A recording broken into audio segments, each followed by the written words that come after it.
Hezbollah has expanded its drone campaign against Israeli military sites, announcing a series of coordinated aerial strikes at dawn Tuesday.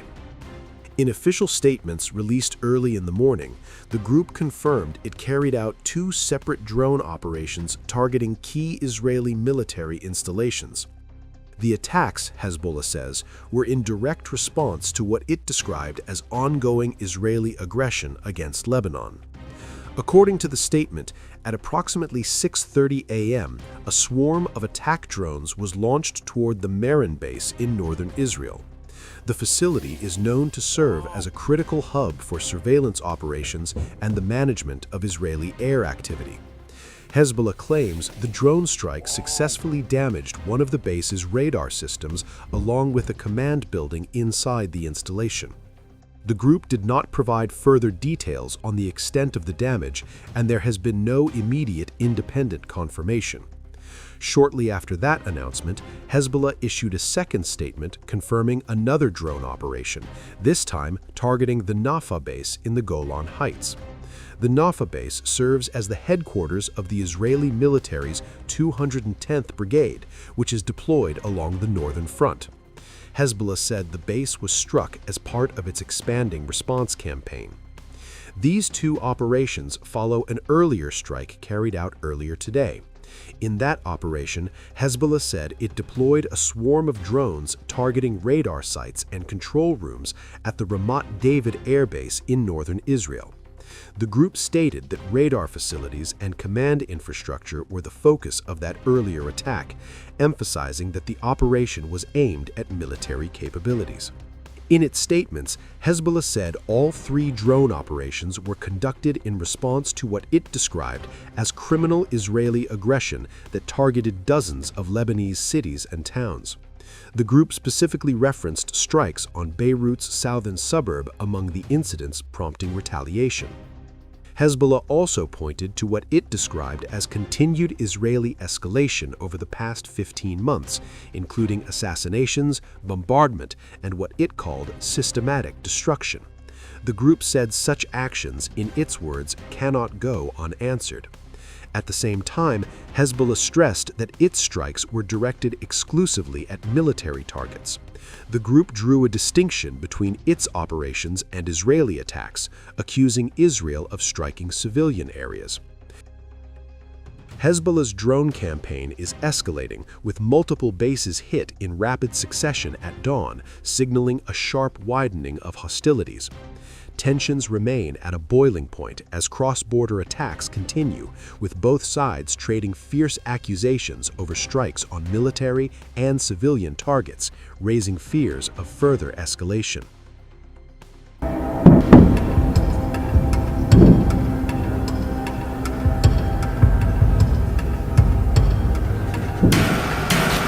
Hezbollah claimed responsibility for launching drones at Israel overnight, saying it targeted an Israeli air traffic control base on Mount Meron and the Ramat David air base. The group also said it fired rockets at an Israel Defense Forces position in the Golan Heights at around 6:30 a.m., describing the attacks as part of its ongoing confrontation with Israel.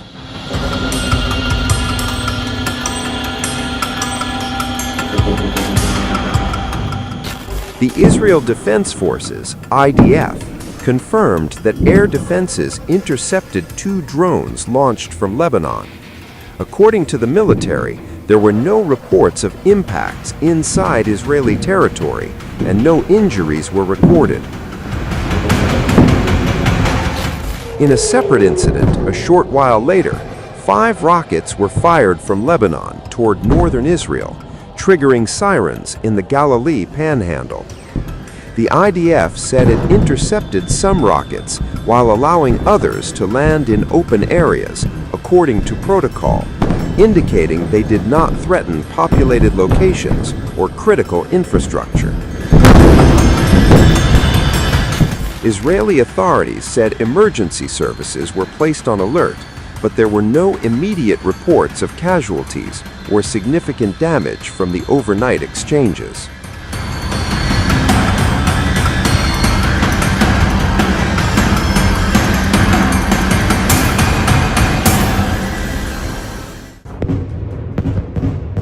Beirut woke to fire. Before dawn, Israeli warplanes roared low over Lebanon's capital, unleashing airstrikes on the southern suburbs after Hezbollah launched rockets and drones toward a military base near Haifa. The escalation comes amid surging regional tensions following the reported killing of Iran's supreme leader Ali Khamenei. Plumes of thick smoke rose over residential districts in Dahiya as explosions shattered windows and jolted families awake.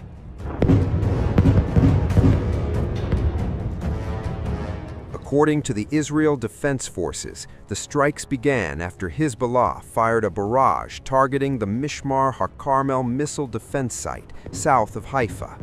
The IDF said it intercepted at least one projectile, while others landed in open areas. No Israeli casualties were reported. Hezbollah opened fire last night. He knew exactly what he was doing. We had warned him. He will pay a very heavy price for this. We are fully prepared, indeed very well prepared. We have mobilized nearly 100,000 reserve soldiers. Dozens of battalions, brigades and divisions are positioned to defend our northern border and are ready for all possible scenarios, both in defense and in offense. All of our options are currently on the table. We are continuously conducting situational assessments, and all options, every single option, is on the table. The Israeli Air Force launched multiple waves of strikes across Lebanon, hitting Beirut's Dahiya suburb, the Bekaa Valley, and southern regions near Tyre. Israel's Chief of Staff, Eyal Zamir, told troops to prepare for many days of intense fighting, declaring the start of what he described as an offensive campaign against Hezbollah. We have launched an offensive campaign against Hezbollah. We are not just on the defensive, Firona. We are now going on the offensive. We need to prepare for several days of very intense fighting. Strong defensive readiness is required, and continuous offensive action now, in waves, all the time, and of course constantly seizing opportunities. Urgent evacuation warnings were issued for approximately 55 villages and towns in southern Lebanon and the Bekaa Valley, signaling expectations of prolonged confrontation. The first time, three explosions went off. A little while later, we went up to the roof and found that 3 explosions had been right behind us, amidst the smoke. But after about 10 minutes, another explosion occurred directly behind us, and we all rushed downstairs to escape.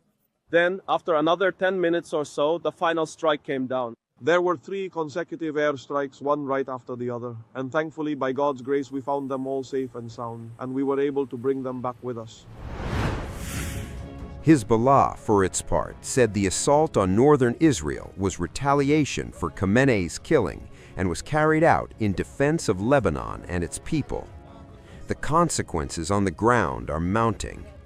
Lebanon's health ministry says at least 31 people were killed in Israeli strikes. Scores of residents fled Beirut's southern suburbs as smoke billowed from damaged buildings and the sound of warplanes echoed overhead. Associated Press journalists reported buildings shaking violently as explosions ripped through the early morning calm.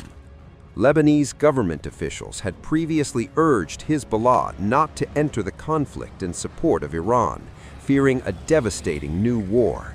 Now that fear may be materializing.